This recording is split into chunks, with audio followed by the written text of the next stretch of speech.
Et si je te disais que de mettre de l'argent de côté chaque mois pouvait en réalité te rendre plus pauvre? Je t'explique, c'est très simple.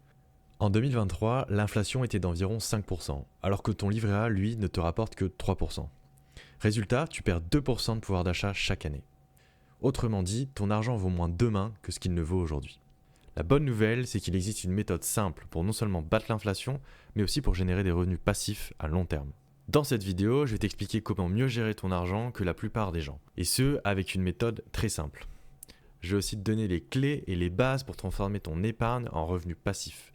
Et enfin, je vais t'expliquer une stratégie qui te permet de préparer ta retraite, et ce, sans dépendre de l'État. Je te conseille de bien rester jusqu'à la fin car je vais te donner une méthode clé en main, simple, efficace, qui va te permettre d'investir chaque mois. Je t'invite aussi à t'abonner à la chaîne pour ne pas rater les prochaines vidéos sur le sujet. Alors, avant d'aller plus loin dans la vidéo, je vais déjà commencer par t'expliquer un concept qui est vraiment crucial dans les finances personnelles et dans l'investissement en général. Il s'agit des intérêts composés. Alors c'est possible que tu en aies déjà entendu parler, que ce soit à l'école ou sur les réseaux. C'est une notion dont on parle beaucoup et qui est très utile une fois qu'on l'a comprise. Pour illustrer cette notion, imaginons qu'on ait 100 € de capital de base qu'on veut investir. On va imaginer que cet investissement va nous générer un rendement annuel moyen de 7%. D'accord ? En multipliant notre capital de base par le rendement annuel moyen, on obtient 107 €. Ce qu'on va faire avec ces 107 €, c'est qu'on va les réinvestir l'année d'après. On va remultiplier par le rendement annuel moyen et on va obtenir 114 €. Et ce sera pareil pour les années d'après. Donc l'année 3, on reprend nos 114 €, on les réinvestit, on obtient 123 €, et c'est là qu'on se rend compte qu'on a gagné 23 € juste grâce aux intérêts. Donc en fait, les intérêts ont généré eux-mêmes des intérêts. Et c'est ça toute la puissance des intérêts composés. Pour t'illustrer un peu plus la notion, je vais te donner un exemple d'un capital toujours de 100 €, mais cette fois-ci à un horizon de temps placé, du coup, à 35 ans. Donc tu vois, on va prendre les 100 €, ou dollars là en l'occurrence sur cette calculette sur internet. On va les mettre à 7%, on va faire appliquer les intérêts une fois par an, on va mettre 35 ans. Donc là tu vois c'est vraiment un horizon à très long terme, et on va calculer tout ça. Donc là on voit que nos intérêts auront généré 967 € sur notre capital de base de 100 € en 35 ans. Bien sûr, il faudra retirer à ces intérêts gagnés le pourcentage d'inflation qu'on aura eu tous les ans. Mais on l'a vu, en général l'inflation c'est quoi? C'est entre 1% pour les meilleures années et 5% pour les pires. Mais là on a un rendement annuel moyen de 7%, donc dans tous les cas, on a battu l'inflation. Et ce qu'on voit surtout, c'est qu'on a multiplié notre investissement initial par 10. Donc c'est en cela que les intérêts composés sont hyper intéressants pour toi qui es investisseur, parce que tu vois que dans le temps, ton capital il va se multiplier. Maintenant qu'on a vu cette notion un peu fondamentale, on va pouvoir s'attaquer aux préjugés qu'on a autour de l'investissement. Tu le sais, investir en France, c'est pas forcément hyper bien vu. Et ça, tu vas encore plus le ressentir si tu viens d'une famille qui n'a pas trop d'éducation financière. C'est mon cas aussi. Ma famille, elle comprend pas trop ce qu'on fait avec la bourse ou l'immobilier. Pour eux, c'est un peu une arnaque ou alors c'est de l'argent perdu jeté par les fenêtres. J'entends souvent que si c'était aussi simple de gagner de l'argent, tout le monde le ferait. Et justement, ceux qui gagnent de l'argent et qui s'enrichissent, qui créent un patrimoine, eh bien, c'est ce qu'ils font. Ils investissent. Alors, comment on pourrait définir finalement ce que c'est qu'investir ? Investir, c'est le fait d'acheter des actifs. Un actif, c'est quelque chose qui va soit prendre de la valeur, soit vous rapporter de l'argent. Je vous donne un exemple très concret d'actif, par exemple un bien immobilier. Déjà, il peut prendre de la valeur, et ensuite il peut aussi vous rapporter de l'argent. Si vous le mettez en location, ça va vous rapporter des loyers. Il s'agit donc d'un actif. Plutôt qu'épargner de l'argent, c'est-à-dire le poser sur un livret A ou sur un autre livret pour le mettre à dormir et qui vous rapporte de petits intérêts, on va plutôt acheter des actifs comme un bien immobilier, des actions, des obligations d'État ou tout un tas d'autres actifs. Il y en a une infinité de possibilités, même si on verra plus tard que nous, ce qu'on va chercher surtout, c'est des actifs simples qui ne prennent pas de temps à gérer tous les mois et qui te soient rentables. Voilà, bon. Parenthèse fermée. On va aussi parler un petit peu des passifs. Qu'est-ce que sont les passifs ? Ce sont des choses qui vont vous coûter de l'argent tous les mois. Je vous donne un exemple très concret et hyper simple et vous allez vite comprendre pourquoi, c'est la voiture. La voiture, elle décote tous les ans, donc elle perd en valeur, elle vous coûte de l'argent pour l'entretien et vous devez l'alimenter en essence qui vous coûte forcément de l'argent. Ça, c'est un passif. Mais un passif, ça peut être plein d'autres choses. Un passif, c'est aussi votre téléphone, vos vêtements. Ça peut aussi être votre maison. Alors ça, c'est un peu plus clivant. On reviendra là-dessus plus tard, dans une autre vidéo, je pense. Et voilà, vous avez des exemples de passifs. Ce sont des choses qui vous ont coûté de l'argent ou qui vous coûtent encore de l'argent sans vous apporter de valeur. Et maintenant, vous allez voir, ce qu'on va faire tout au long de cette vidéo, c'est de prendre des risques, mais qui sont mesurés. On veut des objectifs de rendement qui sont raisonnables. Donc on va acheter des actifs qui ont fait leurs preuves, qui ne sont pas avec des rendements et de la volatilité trop fortes. On veut quelque chose qui soit quand même sécurisant. Avant d'investir, ce qu'on va faire, c'est constituer une épargne de précaution. Qu'est-ce qu'une épargne de précaution? Eh bien, c'est environ 3 à 6 mois de dépenses qu'on va mettre sur un livret, que ce soit livret A ou un LEP. Et cet argent, on ne va pas y toucher. Et on n'investira qu'une seule fois qu'on aura fait et constitué cette épargne. À quoi elle va servir cette épargne? C'est hyper simple, ça va servir à gérer les imprévus. Il y en a tout le temps dans la vie. Si on doit changer sa voiture, si on a une urgence médicale et qu'on doit, par exemple, avancer des soins, il faut qu'on soit capable de sortir, 1000 euros, 2000 euros, et il faut qu'on soit capable de les sortir pour parer à toute éventualité. Ensuite, cette épargne de précaution, elle doit aussi vous aider à dormir sereinement. Vous ne devez pas regarder tous les jours votre portefeuille d'investissement, parce que sinon, ça va vous ronger. Le but dans l'investissement, c'est aussi d'éliminer tous les paramètres psychologiques. Nous, ce qu'on veut, c'est quelque chose de calculé, avec un rendement à peu près garanti. Alors, pas garanti à 100%, je parle d'un rendement garanti selon les performances passées. Nous, ce qu'on veut, c'est un investissement raisonnable, un investissement sain. Une fois qu'on a constitué l'épargne de précaution, on est prêt à investir et on peut le faire. Maintenant, on va aborder d'autres notions. Alors, on va rapidement faire le tour des types d'actifs financiers les plus courants. Donc, ceux que tu peux voir au quotidien et dont tout le monde, plus ou moins, se sert ou a connaissance. Donc déjà, les livrets d'épargne. Ça, c'est simple, tu en as forcément un, soit un livret A, soit un LLDS, soit un LEP. Savoir que le LEP, c'est évidemment le meilleur livret, mais pour en bénéficier, il faut avoir des revenus inférieurs à 25 000 euros pour une part dans le foyer fiscal. Donc ça veut dire si tu es tout seul. Le livret A, tout le monde peut en bénéficier. Je te conseille d'en avoir un et de placer ton épargne de précaution dessus. Sauf si tu peux avoir un LEP, dans ce cas, tu mets tout sur le LEP, toute ton épargne de précaution, bien sûr. Ensuite, on a les obligations, elles peuvent être soit émises par des États ou alors émises par des entreprises. Globalement, ce sont des reconnaissances de dette. Nous, à ce stade, on va pas trop s'y intéresser, ça peut être des actifs intéressants, mais voilà, nous on va plutôt aller sur les actions d'entreprise. Les actions d'entreprise, elles peuvent être émises par des petites entreprises, par des moyennes ou par des grandes. En fonction de la taille de l'entreprise qui émet les actions, il va y avoir un risque associé plus ou moins grand. Plus les entreprises sont petites, moins il y a un marché pour revendre éventuellement ces actions. Donc nous, on va pas vraiment s'intéresser aux actions des petites et moyennes entreprises. Nous, ce qui va nous intéresser, ce sont surtout celles des grandes entreprises. Ensuite, tu as l'immobilier. Là, tu peux faire du locatif ou bien faire de la pierre papier. La pierre papier, c'est quoi? C'est acheter des titres de propriété de SCPI, qui sont en fait des organismes qui vont s'occuper de gérer l'immobilier, le parc immobilier pour toi, en échange de frais. Et toi, tu auras un rendement sur ces titres que tu achètes. Voilà, on pourra peut-être faire un épisode dédié où je t'expliquerai ce que sont les SCPI. Après, tu as évidemment les crypto-monnaies, l'actif un peu à la mode, si je peux dire, surtout en ce moment avec le bull run sur le Bitcoin qui est en cours. Il y avait ce matin le Bitcoin à 100 000 $, donc c'est évidemment énorme. C'est un type d'actif qui va énormément attirer les jeunes, ceux qui ont pas trop peur de perdre de l'argent, on va dire, mais c'est très volatile et puis on l'a bien vu, ça peut passer de 100 à 0 très très rapidement. Le Bitcoin, en début 2024, il me semble que c'était autour des 16 000 $ au plus bas. Peut-être que c'était en 2023. Enfin voilà, vous voyez quand même la différence entre 16 000 et 100 000. Vous avez des rendements qui sont pas raisonnables. On ne va pas les qualifier de raisonnables. Après, ça peut être des rendements très intéressants et un type d'actif dans lequel on peut aller. Par contre, il faut être raisonnable avec ce type d'actif et surtout n'investir que ce qu'on est prêt à perdre. Ensuite, vous avez des produits dérivés, produits structurés financiers dans lesquels je ne vais pas trop m'aventurer pour l'instant. Ça ne nous intéressera pas beaucoup pour ce type de vidéo où on va s'adresser surtout à des débutants. Alors dans les finances personnelles, il y a une règle d'or, plus on est jeune, plus on va tendre à aller chercher des actifs qui ont des rendements élevés. Pourquoi cela? Eh bien, les actifs à rendement élevé ont souvent des risques corrélés qui sont eux aussi élevés. Donc, quand on est jeune, on peut se permettre de prendre des risques parce qu'on a plus de temps derrière pour rattraper des éventuelles pertes. Maintenant, quand je parle de risque, il faut bien sûr prendre des risques qui sont mesurés. Et c'est tout ce à quoi on va s'atteler dans cette vidéo. Moi, je ne vais pas vous dire d'investir dans des actifs risqués.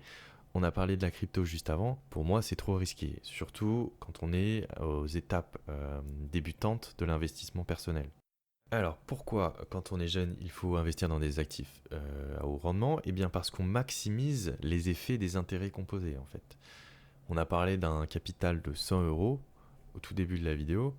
Maintenant, imaginez que ce capital soit beaucoup plus important et qu'en plus, au lieu d'aller chercher 7%, on va chercher des rendements un peu plus élevés. Typiquement, on peut aller chercher du 10% par an si on se dirige vers les bons instruments financiers. Et bien dans ce cas, on va forcément maximiser les gains qu'on aura derrière. Et encore une fois, si vous avez une mauvaise année parce que la bourse chute, ce qui arrive, et ça je vous mets en garde, certes, on investit dans des actifs qui sont reconnus comme fiables. Pour autant, il n'est jamais exclu que la bourse perde 50% de sa valorisation totale du jour au lendemain. Ça a été le cas en 2000, ça a été le cas en 2007. Voilà, la bourse, ça reste quand même un instrument risqué. Néanmoins, ce qu'on verra plus tard, c'est que la bourse recouvre toujours, en tout cas toujours recouvrer, ce qu'elle avait perdu. Une autre chose, un autre point qui est capital, en fait, le meilleur moment pour investir, c'est maintenant. Quand je dis c'est maintenant, ça veut dire que oui, si vous aviez investi hier, ou il y a 5 ans, ou il y a 10 ans, effectivement, vous auriez beaucoup plus de résultats des intérêts composés maintenant. Néanmoins, dès qu'on a l'information, il ne faut pas perdre de temps et il faut investir. Pourquoi je vous dis ça? Parce qu'à la fin, je vais vous donner quelques étapes clés en main pour que vous puissiez investir tout de suite. Et pour moi, c'est important que vous le fassiez, même s'il s'agit d'une toute petite somme. D'ailleurs, il vaut mieux que ce soit une petite somme. Investissez directement des petites sommes, ensuite vous pourrez réfléchir à des stratégies un peu plus élaborées, mais pour le moment, prenez date. Commencez dès maintenant à investir, et ce, même s'il s'agit de 20 euros par mois. Pour corroborer un peu ce que je disais à l'instant, si vous avez investi en février 2020, vous voyez qu'en mars, on a pris un énorme choc sur les marchés financiers, lié notamment à la crise Covid. Par contre, ce que vous voyez derrière, c'est que ça remonte. Alors pour le coup, c'est remonté très très vite, très très haut, très très fort. Mais dans tous les cas, vous voyez qu'il y avait déjà eu des pics avant de descente, et la bourse recouvre toujours ce qu'elle a perdu. Alors, quand je dis toujours, c'est par le passé. Évidemment, il y a une petite phrase qu'il me faut préciser, c'est que les performances passées ne préjugent pas des performances futures. Néanmoins, la bourse existe depuis très très longtemps, et on voit bien que si on investit, on est toujours gagnant. Il vaut aussi mieux être investi dans le marché plutôt que dehors. Donc on ne perd pas de temps. Dès qu'on reçoit son salaire, on investit directement la part qu'on veut allouer à l'investissement. Ça doit être un virement instantané dès qu'on reçoit, instantané et automatique. Dès qu'on reçoit sa paye, hop, on met en place un virement automatique vers notre PEA, et derrière on achète des actions. Là, je ne vais pas vous cacher, ça va être des actions, mais ça va être des actions sous une forme un peu spéciale, que vous connaissez peut-être aussi probablement, ou au moins dont vous avez potentiellement entendu parler. Donc comme je disais, le meilleur actif en termes de rendement risque, ce sont les actions, et les actions des grandes entreprises. Alors nous, du coup, on va pas du tout chercher à faire de la spéculation. On va pas chercher à revendre les actions au bout de 1 mois, 2 mois, 6 mois, 1 an, 5 ans. Notre but, c'est de garder les actions le plus longtemps possible. Comme ça, si vous voulez, ça nous met un peu en dehors des perspectives de changement de marché et de retournement de marché. Si demain, il y a une crise comme on a eu lors du Covid, avec une baisse spectaculaire des marchés financiers, et que l'on reste investi plus longtemps que le temps de la crise, eh bien, il y a des fortes chances qu'on recouvre largement nos pertes, voire qu'on repasse en positif. Alors parfois, en fonction des crises, cela peut prendre plus ou moins de temps, ça c'est sûr. On a mis du temps à recouvrir les pertes qu'on a eues en 2007-2008. On va aussi chercher des actions de grandes entreprises. Pourquoi? Parce qu'il y a une certitude de rendement qui est plus forte, et aussi parce qu'il y a une pérennité qui est meilleure. Maintenant, tu vas me demander comment choisir ces actions. Comment aussi rester le plus diversifié possible, parce qu'on va voir que c'est la clé d'un portefeuille d'actions et d'investissement réussi. Donc pour vous montrer ça, je vais vous illustrer cela avec un exemple assez malheureux qui est celui d'Ubisoft. Alors Ubisoft, qu'est-ce qui s'est passé? On a des ventes de jeux vidéo qui sont en berne, on a une direction prise par le studio qui n'est pas appréciée de tous ses fans, dirons-nous, et on a une chute absolument spectaculaire du cours depuis 2021. On est passé de 85 euros à 12 euros en 2024. C'est donc une catastrophe. Et vous imaginez bien que si vous aviez investi beaucoup d'argent chez Ubisoft en 2021, aujourd'hui, eh bien, vous vous retrouverez quand même très déçu de la performance de l'entreprise. Maintenant, qu'est-ce que ça signifie ? Ça signifie qu'on ne peut pas se permettre de ne pas avoir un portefeuille d'actions diversifié. On est obligé de diluer le risque en achetant énormément d'actions différentes. Et quand je dis diversification, ça inclut des diversifications sectorielles, mais aussi géographiques. Alors, il existe une solution pour ça, pour éviter de se retrouver avec une seule action et qui se casse la gueule. Eh bien, cette solution, ce sont les ETF. Alors, ça signifie Exchange Traded Fund en anglais. Et en fait, ça va répliquer la performance soit d'un indice, soit d'un secteur, ou éventuellement d'une matière première. Il existe des ETF Bitcoin, il existe des ETF or, il existe aussi des ETF CAC 40. Ces ETF CAC 40 vont donc répliquer la performance des 40 plus grosses entreprises, plus grosses capitalisations boursières cotées en France. Donc le CAC 40 avec par exemple LVMH, Airbus, Total Energy. Cet ETF va donc répliquer intégralement la performance de l'indice. Alors du coup, pourquoi choisir les ETF ? Déjà, ça résout un de nos problèmes principaux qui est de chercher à diversifier les actions que l'on possède. Quand on achète un ETF, on achète finalement un panier d'actions avec une seule transaction. Donc au sein de l'ETF, on aura en proportion, imaginons qu'on achète un ETF CAC 40, on aura en proportion pondérée un peu de chaque entreprise qui compose l'indice. Donc finalement, quand vous achetez un ETF CAC 40, eh bien vous devenez propriétaire d'une action Airbus, vous devenez aussi propriétaire d'une action Total, d'une action Safran, etc. Le prix des ETF est souvent inférieur à 100 euros. En tout cas, il est possible d'en trouver à moins de 100 euros. Qu'est-ce que ça signifie ? Ça signifie qu'on peut investir dedans avec des sommes plus petites que, par exemple, ce que peuvent coûter certaines actions. On a l'action LVMH qui atteint des sommets. Et donc, pour pouvoir acheter une action LVMH, eh bien, il faut attendre plusieurs mois. Si, disons qu'on investit 100 euros par mois, il faut attendre plusieurs mois avant de pouvoir acheter l'action LVMH. Ce qui déjà nous laisse hacker, c'est-à-dire qu'on n'est pas dans le marché, donc forcément on perd de l'argent et des intérêts composés. Et ensuite, mettre 8 mois pour acheter une seule action, forcément, en termes de diversification, c'est pas terrible du tout. Ensuite, un dernier argument pour les ETF, parce que ça reste quand même des fonds d'investissement. Pour le coup, ce sont des fonds d'investissement qui sont passifs, c'est-à-dire que leurs frais de gestion sont modiques, entre 0,15% à 0,5% en moyenne. Bien sûr, cela dépend des ETF. Je ferai probablement une petite vidéo dédiée aux frais sur les ETF. Voilà, donc finalement, ça résout notre problème principal de diversification. Ça nous permet d'acheter, d'investir tous les mois sans avoir forcément à débourser trop d'argent, notamment pour acheter des actions dont le cours est très élevé. Et finalement, les frais de gestion sont modiques. Maintenant, quel ETF choisir ? Il en existe énormément. Alors dans un premier temps, je vais t'expliquer, je vais te donner une liste d'indices que ces ETF peuvent répliquer. Et ensuite, on abordera le reste, c'est-à-dire les supports d'investissement et où les acheter et quel ETF acheter. On va se focus sur 3 choix différents, alors qui sont des indices là en l'occurrence, c'est-à-dire des regroupements d'actions. Le MSCI World est une première option qui est très intéressante parce qu'elle représente 1500 grandes et moyennes entreprises partout dans le monde, donc dans 23 pays développés.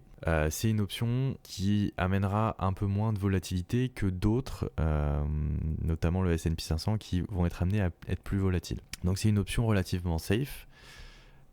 Il existe plusieurs ETF qui répliquent cet indice, notamment le iShare de BlackRock, ainsi que l'ETF d'Amundi MSCI World. C'est une option, une très bonne option pour moi. Clairement, si on ne cherche pas trop de volatilité, un risque réduit et un rendement bon, mais pas non plus exceptionnel, forcément, ça induit moins de risques aussi, parce que là, on a quand même sur 23 pays et énormément de boîtes différentes. Donc c'est un très très bon choix. Après, on a le MACI Emerging Market. Alors là, pour le coup, c'est un peu en dilettante. C'est vrai que c'est tentant de faire le pari des marchés émergents. Néanmoins, ils ont eu tendance à sous-performer comparé au S&P 500 dans les dernières années. Maintenant, le S&P 500, qui sera probablement mon choix favori, enfin qui l'est dans tous les cas, eh bien le S&P 500 regroupe les 500 plus grosses entreprises aux États-Unis. Il reste diversifié parce que 40% des revenus proviennent donc de sources étrangères, c'est-à-dire que ces bénéfices sont gagnés dans des pays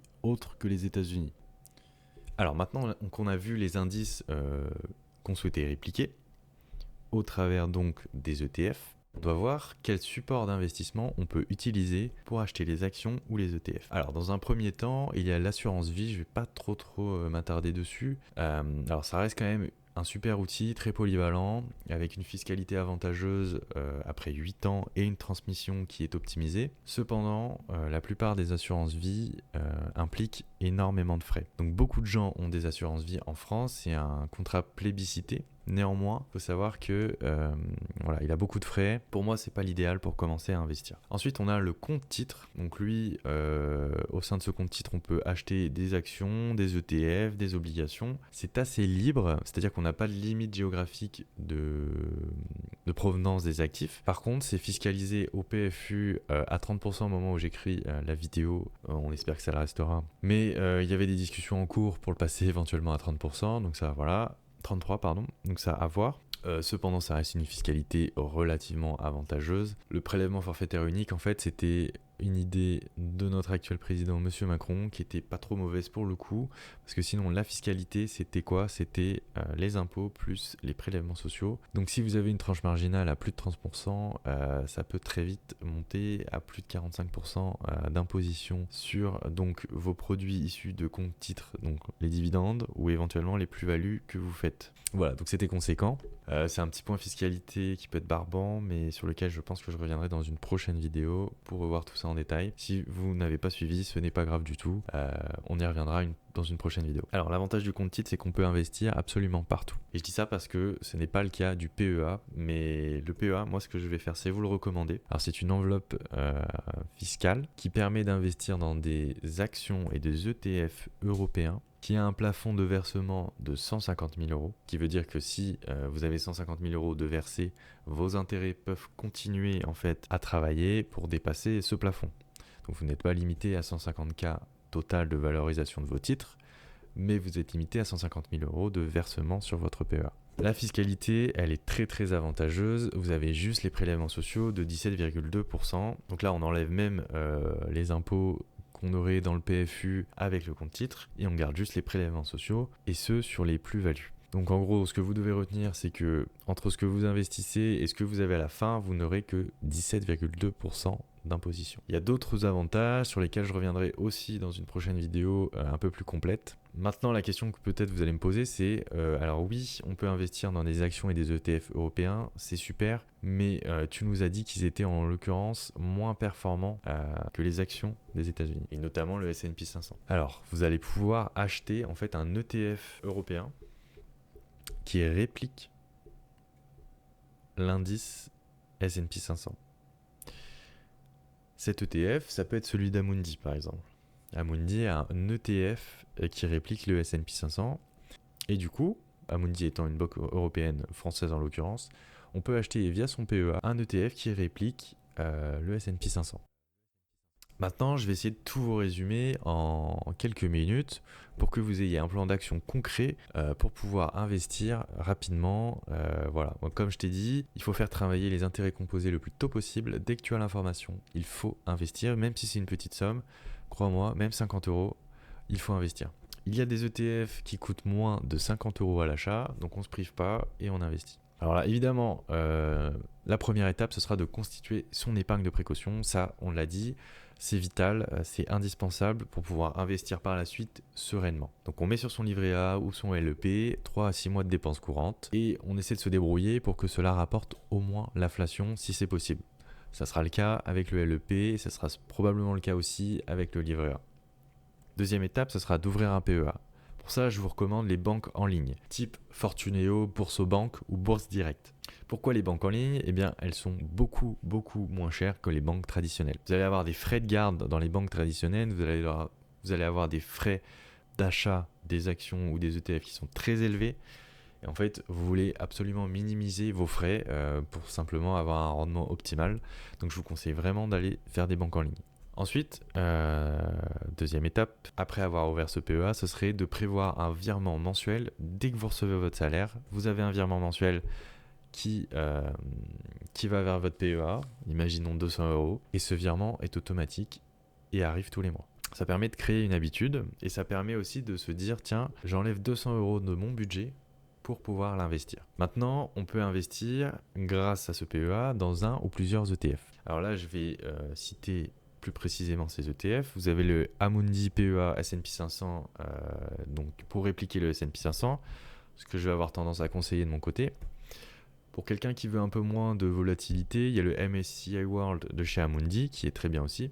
Par contre, le problème du MSCI World d'Amundi, c'est qu'il est très cher. Il est au-delà de 500 €. Ça peut poser problème si on veut investir que 200 € par mois. Entre guillemets, que 200 € par mois. Ensuite, on a le iShare MSCI World qui lui est beaucoup moins cher et qui te permettra d'acheter du MSCI World beaucoup plus facilement. Pour conclure cette vidéo, je te propose ce petit graphique qui illustre assez bien la situation ainsi que la vidéo. On voit que pour 100 € en 2003, l'équivalent après ajustement de l'inflation, c'est 142 €.